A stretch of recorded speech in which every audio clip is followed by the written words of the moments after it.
meditation is not a rehearsal. When we start meditation, we are often told that we need to practice it so that we can get better. Practice, that word when used in the sense that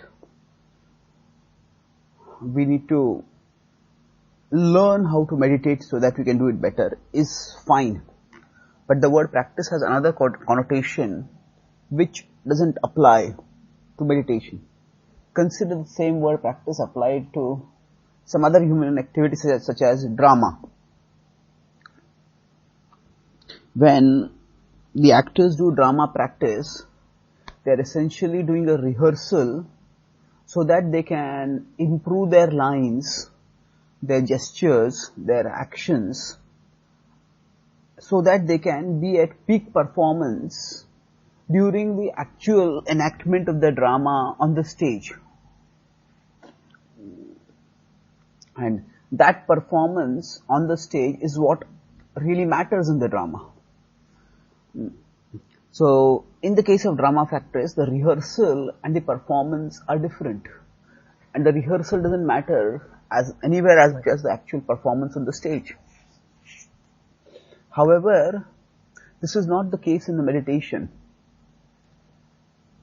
During meditation, the practice and the performance are essentially the same. Let's see how. In meditation, we begin by trying to focus our mind using some steady object. Maybe our own breath, maybe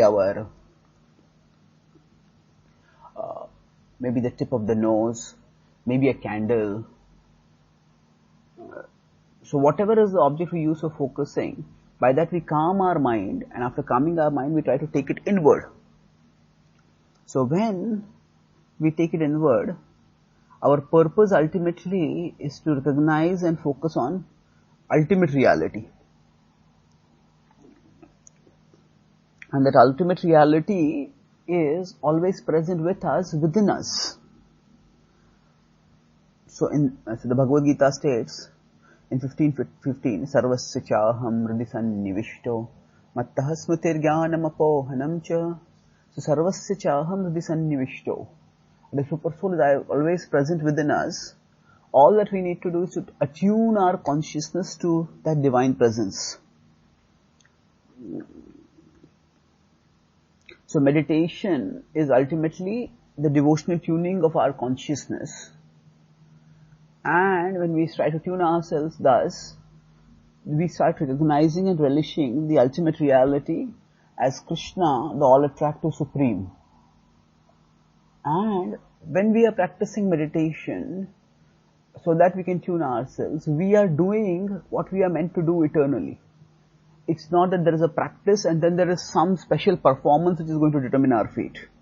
No, what we are doing now is what we are going to do forever. So meditation is not a rehearsal for the real thing. It is the real thing.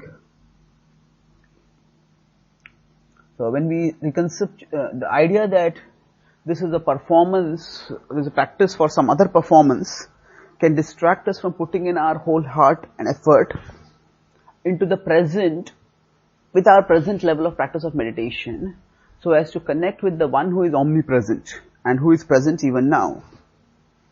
So by reconceptualizing meditation, we start going deeper into every effort of every effort at trying to meditate. And the Bhagavad Gita urges us to patiently and persistently refocus our mind whenever and wherever it wanders. And the best impetus for such refocus will be to remember that meditation is not a rehearsal, it is the real thing.